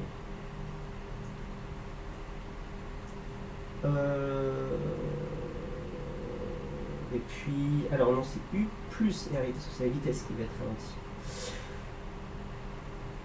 Et ensuite, donc champ B appliqué, tac tac, et puis après 4, il y a expérience.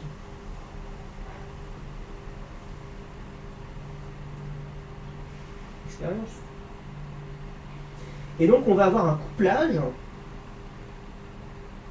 qui va être fait entre ces équations-là, et qui va permettre d'arriver à l'équation de voir où est passée l'énergie cinétique des deux qui a été convertie en force électromotrice. D'avoir en fait l'équation de l'énergie convertie, quoi. L'équation finale. En fait, le but, c'est ça, c'est que j'arrive à une équation du style l'énergie convertie dans le système est égale à ta, et que là, il y a tout, absolument tout, jusqu'au grain de sable près qui frotte, quoi. Dans le cadre le plus simple possible, quoi. Parce que, alors, ce qui serait le plus simple, je pense que c'est assez compliqué, c'est le fait justement d'avoir une vitesse, non pas une vitesse, mais d'avoir un B constant. Parce que si on a un B constant, et ben on va avoir du dV sur dt qui sera égal à du... Ouais, mais ça va être dur d'avoir un B constant. Pour avoir un B constant, il faudrait avoir ou un aimant de longueur infinie ou une bobine de longueur infinie. Là, dans le cadre de l'exemple. Ouais, c'est ça. Et là, le problème, c'est qu'on peut pas. On va être obligé. Il y aura forcément un moment où la bobine et l'aimant vont s'éloigner, se répartir, donc forcément, le champ va forcément varier. Peut-être pas beaucoup, mais ça variera.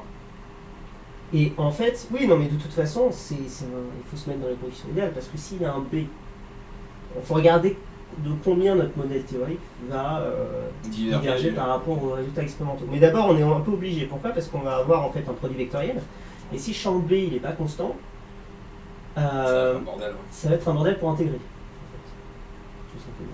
Parce que pour intégrer, lui il dépend de x, V dépend de x aussi, donc ça va être compliqué. Alors que là ici, on va avoir une équation qui sera de la forme exponentielle. Réponse exponentielle.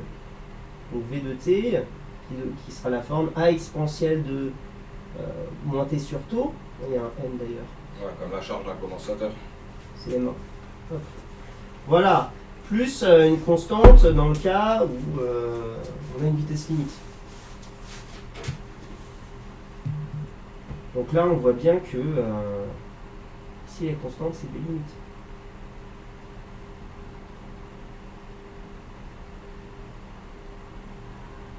Donc ça veut dire qu'on aura une réponse exponentielle, donc ce sera quelque chose qui sera comme ça. Et d'abord ça fera 0 et ça reviendra à une vitesse limite. Calculer. Ou alors, au contraire, il n'y a pas de vitesse limite, on arrive à une vitesse qui sera forte, et puis au fur et à mesure, à cause des frottements, ça finit par chuter ou limiter. Par tendre à avoir une vitesse nulle. Aussi. Il faudra voir sur la distance, le temps aussi pendant qu'on. Je pense qu'il n'y a pas de vitesse limite, parce que sinon ça veut dire que les frottements ne marcheraient pas. Je pense qu'effectivement, on doit avoir une vitesse max qui va arriver dès le départ. Et puis après, à cause des frottements, les frottements vont finir par se réduire. Mais d'abord, il faut partir par des modèles qui peuvent être, même s'ils sont idéaux, il faut avoir déjà une idée de ce que ça va donner. Et ensuite, une fois qu'on a une idée de la réponse, on peut supprimer certaines hypothèses. Le fait que B puisse...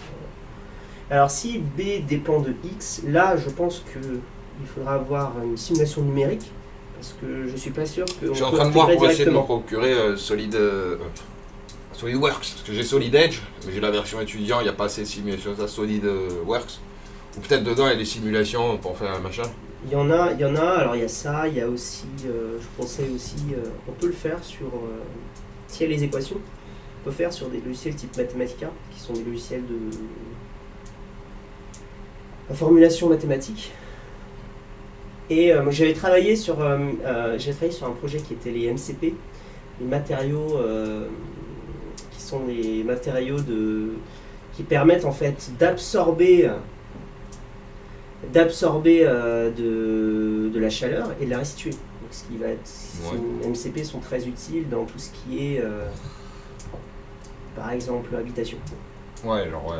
Ça absorbe par exemple la journée et le soir ça libère. Et j'avais fait des simulations numériques pour savoir la quantité de MCP que je devais mettre dans une caravane par exemple. Et là du coup le plus simple ce serait pas plutôt d'essayer de faire justement une simulation numérique avant de passer à la phase expérimentale? Le mieux si. Le mieux effectivement ce serait faire une simulation numérique parce que ça coûterait rien. Le seul problème de la simulation numérique, est-ce qu'elle va prendre en compte mon effet? Bah ça c'est les équations. Il faut qu'il y ait...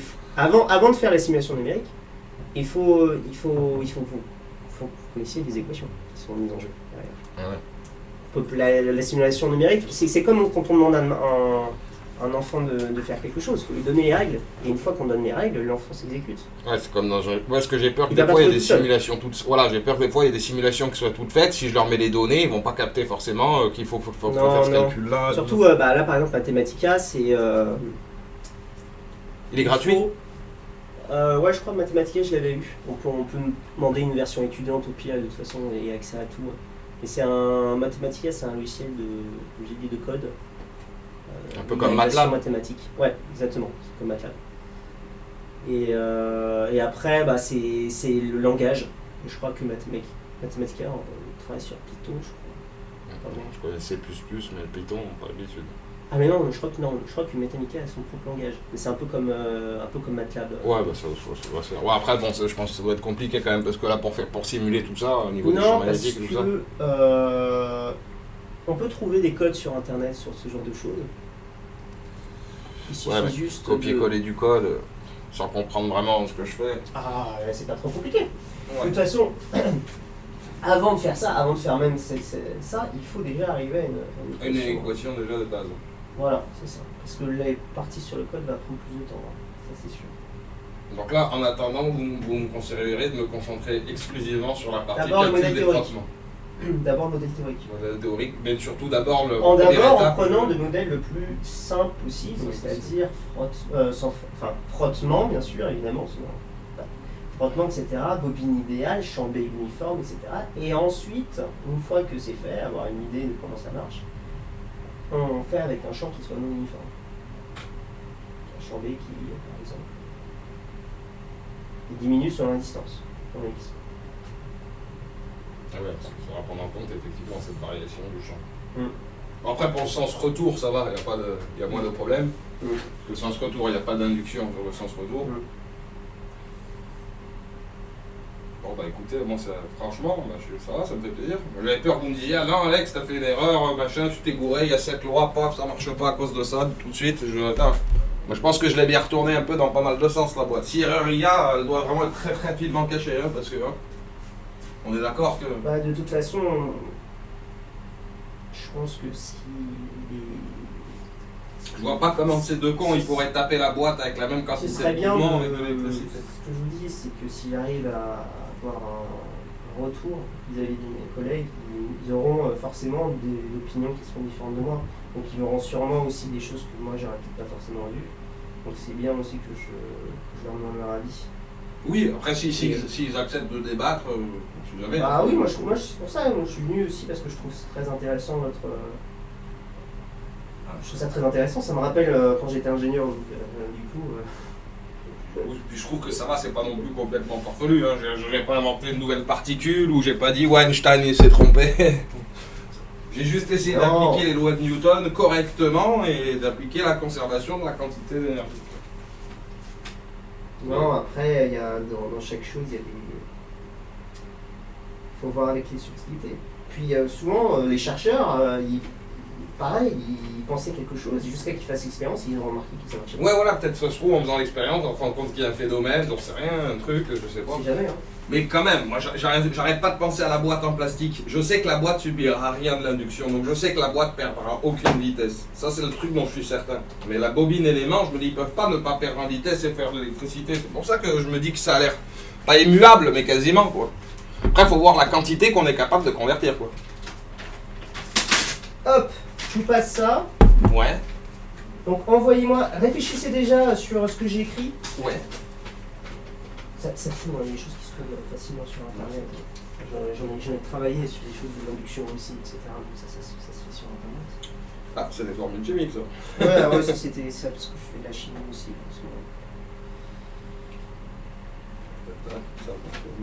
Voilà. Cherchez ça, tout ce que vous voulez avoir sur induction. Ça c'est évidemment, ça marche à faible vitesse. Oui, après c'est en V carré.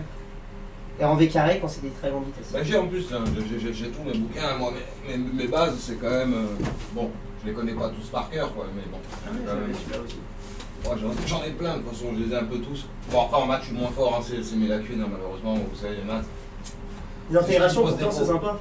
Ouais, mais j'ai déjà du mal avec les simples, c'est ça le problème. Peut-être à l'occasion, on a d'ailleurs. Prenez un formulaire. Ouais, je vais peut-être prendre, moi, je sais pas, peut-être pour reprendre peut-être des cours aussi. Intégration, je pourrais le faire, mais uniquement si vous en avez besoin. Bah ouais, moi je pense que je vais en avoir besoin. De toute façon, il y a sur internet, il y a des logiciels qui permettent de simuler la primitive de la fonction de ce que vous cherchez. Ouais, faut que je mette toutes les données quoi. Après faut voir parce que des fois ça change en fonction des notations, en fonction des trucs tout ça, en fonction des livres, en fonction de tout ça. Mais si vous marquez bien quelle est l'intégrale et que vous savez quelle est la variable, c'est sûr. Ouais. Bah, faudra voir. De la primitive. Et bah, pour l'instant déjà je vais essayer de me concentrer sur ce que vous m'avez dit, d'essayer de voir déjà pour la base des calculs au niveau des frottements, au niveau de la tige et tout ça. Alors, on va voir ça, on va faire ça étape par étape. Du coup si vous pouvez essayer de voir aussi justement, j'ai envoyé un message à... Moi, je vous envoie le dossier d'ici 2 jours. Moi, ouais voilà, envoyez déjà que j'ai un sur quoi je peux... Un support avec la petite animation peut-être, avec le petit truc et tout ça. Je ferai ça comme ça. Et si dans le futur ça devient sérieux, n'oubliez pas de faire, très important, si ça devient sérieux et vous voyez que ça marche bien, n'oubliez pas de faire une clause de confidentialité. Ouais. Surtout ceux qui travaillent dessus. Bah après pour l'instant moi j'ai pas fait de... Moi je vous dis, j'ai travaillé sur beaucoup de projets et c'est très important de faire une clause de confidentialité. On ne sait jamais si une personne qui travaille avec vous... Bah après moi j'ai déjà tout divulgué sur le net un peu. J'en ai parlé sur les réseaux sociaux, j'en ai par sur YouTube. Bien sûr, mais si vous déposez un brevet... Ah oui, non, je pense pas que je vais déposer un brevet, ça va être trop compliqué pour faire un brevet. Puis même en termes d'application, pour l'instant, à part pour déplacer un satellite vraiment de manière très faible, je vois pas qu'on n'est pas prêt de dépasser un vaisseau spatial avec ça quoi, pour l'instant. Bah, ça, c'est sûr. On est d'accord. Ce serait juste cool déjà d'un point de vue théorique de dire, c'est pas vrai, on peut pousser une boîte depuis l'intérieur, quoi. Ce n'est plus impossible, on peut le faire. Du coup, ça stimulera peut-être d'autres chercheurs à chercher une meilleure technique. C'est ce que je me dis. En tout cas, il y a pas mal de choses à faire. Ouais, on va y aller étape par étape, pas comme vous dites. Ok. Oh là Étape là. par étape.